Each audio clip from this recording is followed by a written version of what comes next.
Anong oras dapat kumain ng senior para humaba ang buhay? Magandang araw po mga ka-senior. Narito na naman ang inyong ka-senior health tips. Gabay natin para sa mas malusog na katawan, mas maayos na digestion, at mas mahabang buhay sa ating golden years. Mga ka-senior, alam niyo ba na hindi lang kung ano ang kinakain ang mahalaga? Pati ang oras ng pagkain ay may malaking epekto sa kalusugan. Maraming senior ang late na kumakain, nagso-skip ng meal, o sobrang gabi na naghahapunan at minsan, dito nagsisimula ang problema sa katawan. Isa, almusal. Huwag lalagpas ng sobrang tanghali. Mga ka-senior, mahalaga ang breakfast dahil ito ang unang fuel ng katawan. Mas mainam kumain ng almusal sa loob ng 1 hanggang 2 oras pagkagising.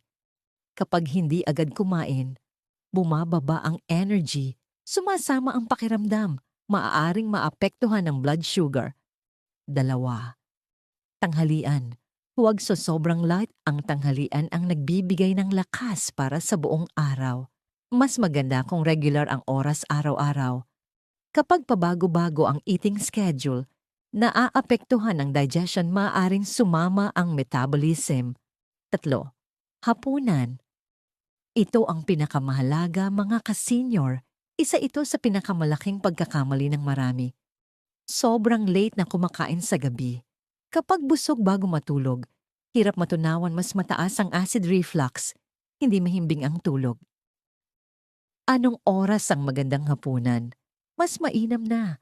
Kumain 2 hanggang 3 oras bago matulog. Halimbawa, kung alas 9 ng gabi ang tulog, mas okay na alas 6 hanggang alas 7 ng gabi ang dinner. Bakit mahalaga ang tamang oras? Kapag maayos ang eating schedule, mas maayos ang digestion, mas stable ang blood sugar, mas maganda ang tulog, mas may energy ang katawan.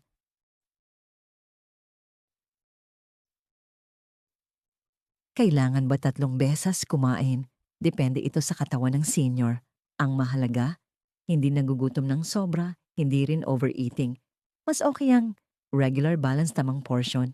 Gummy Emga, dapat iwasan midnight snacks palagi. Sobrang matatamis sa gabi, malalaking meal bago matulog. Nakakadagdag ito ng stress sa katawan.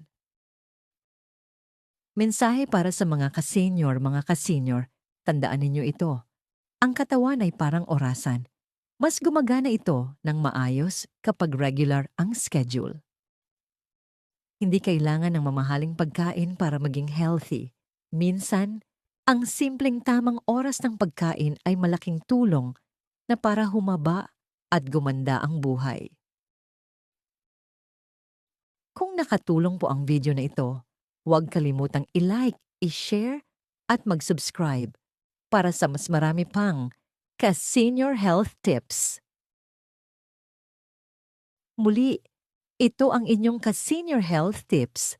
Nagpapaalala na ang maliliit na habits araw-araw ay may malaking epekto sa kalusugan. Ingat po kayo lagi at God bless.